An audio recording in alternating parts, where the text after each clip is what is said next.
Hi, very warm welcome, Gene from Avstar. You may have heard today about the disaster that struck out in Hurghada, Red Sea, where several people have lost their lives. And the reason why I'm bringing this to your attention is because last year I was on there is a 50% chance that the very submarine where these people lost their lives, I was on, because the company only owned two of them, Sinbad. But I've got to say this. When I got on board that submarine, you can imagine what an experience this is. You know, you're going to get on a submarine, you're going to travel around 20 metres under the water in a real submarine, and you're going to get to see out your window, you know, the barrier reef that's there in Hurghada in the Red Sea. But, you know, I was shocked actually.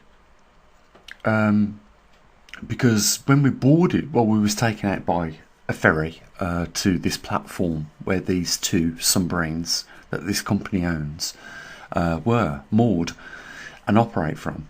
And we, on boarding the submarine, you know, I noticed that, you know, we was just basically left to sit down where we were allocated with the ticket number. You know, you got your seat number, and we were sat right behind the pilot. There was no other seats closer to the pilot than us. In fact, I could have just leant over there and touched the pilot. And, you know, the next minute, the door hatch is sealed and, you know, we're on our little trip, which is about 2 hours long along the barrier reef. But to my surprise, there was no instructions. There was nobody on board other than the captain. And he didn't say nothing. He just sat down in his seat as soon as we got on board. And there was no one there to say that in the event such and such happens, do this. Nobody. It was only until about 40 minutes into the trip that I realised above our heads was briefing apparatus should something go wrong. But there was nobody on board that vessel, on this submarine, that told us that in the event, you know, there is, a lot of water rushing in from somewhere, you know, there's a disaster happened, you know, above in the locker is a respirator that you can put on your face and oxygen will be provided. There was nothing. There was no one there. There wasn't like, you know, a hostess like you get on an aircraft that says in the event of so-and-so, the oxygen masks will drop from the ceiling, put them on your face, and then attend to somebody next to you if they are struggling to get their masks on. Nothing at all. They didn't even tell us that the masks was there, and if I hadn't looked around, I would never have known. Because for a few minutes whilst we was on this tour I think it was about an hour and a half it lasted, I was thinking, what about if one of these windows imploded? You know, within seconds, the whole submarine would be full of water at 25 metres. It would just like pop. You know, the whole thing would be full of water. And what do you do? Can you imagine if the window imploded on this? Like, you can see the windows alongside it. They're quite big. It's like sitting on a train, but it's a little stall. And I'm pretty sure there's plenty of us that have been on this Sinbad excursion in Egypt when we've been there. And, you know, luckily we can tell the tale, and my heart goes out to the families that have lost loved ones in this incident. But, you know, this is something that could have been avoided clearly with safety measures being put in place and safety practices. Sadly, 6 or so people have lost their lives unnecessarily because of the bad performance of this company. And I know firsthand how bad that is, because I have actually been on board one of the 2 submarines operated by that company. And that's why I say it could have even been the same submarine that I was on a year ago out in Egypt. But, you know, why is there no safety regulations on board submarines, tourist submarines? There are 30 of these worldwide that are in operation. Sinbad, the company that has had this tragic accident happen to him own 2 of those 30. So, you know, you just think yourself lucky. You know, could have happened to me. You know, I was on board one of those submarines, one of those 2 submarines last year out in Egypt, and it could have been us. You know, I think before this company is allowed to operate again, you know, there should be some strict enforcement put in place, you know, where absolutely somebody is there to explain in whatever language is needed, so that everybody knows that those lockers above the seats contain respirators which will feed you oxygen in the event of an emergency. You know, when we was on board this submarine, we was always accompanied by outside dive teams, and it's not been relayed yet what was the cause of the accident.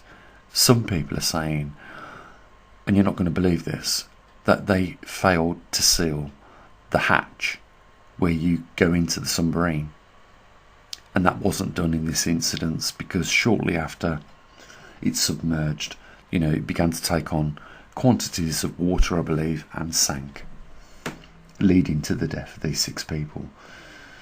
But, you know, just goes to show, you know, we sometimes put our trust in others, you know, and we're led to believe that we're in safe hands, and we're clearly not. So I just thought I'd share this with you guys, because I thought it was a sad story and obviously close to my heart, being I'd been on board one of the 2 submarines that Sinbad owned out in Egypt last year.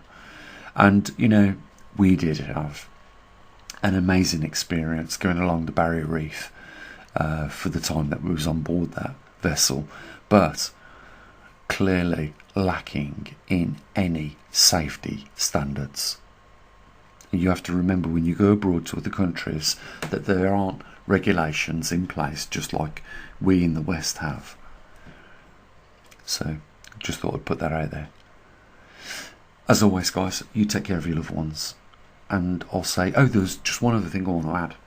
Keep your eye on what's going on with Iran at the moment, because there seems to be a build-up, and I know that a lot of people have already talked about it before me. Diego Garcia is filling up with B-2 bombers and C-17s, and we know that they're capable of carrying the C-17s, the Mohabs, which are the bunker busters. I don't think, like others, will be out there thinking that these B-2 bombers are there for Houthis. They're there for the Iranians. You know, they've been given their warning a few weeks ago, and the US has been given, you know, the reply to the warnings. In other words, go F yourself. You know, we're a sovereign country. You know, if we want to develop nuclear arms, we can, and you ain't going to say nothing about it. And America are obviously saying, no, we can say something about it, and we can actually do something about it. But I will say this: if you type in Iran on your YouTube search, you're going to come across the video where you see Iran boasting within the last few days their nuclear missiles. Well, sorry, not the nuclear missiles, but their missiles and their quantities of missiles. It just goes on and on and on. But you know what I noticed? And then I watched a few other videos, and it's not just me that noticed this. It was a few other people. We noticed there was no blast doors separating compartments of these explosives. So, you know, if America do launch a strike on these facilities, you know, it'll only take one of those bombs to go off, and it will set the rest off like a domino effect. Didn't they think about that? That maybe installing blast doors in between every 7 of these missiles, or 7 sections of these missiles, that it might just save the whole vicinity going up in flames? I don't think they did, because clearly there isn't a blast door inside. So, you know, guys, we'll be doing the latest magnetic pole position around about the 4th, so we're not too far away from that. And, you know, just keep your ear to the ground. Keep your eye on what's going on with Iran. because things are starting to heat up. You know, when America sends 30% of their stock of B-2 bombers over to Diego Garcia, then it's a show of force, isn't it? And they're not there for no reason. There's another as far as I'm aware, strike aircraft carrier group going out there as well.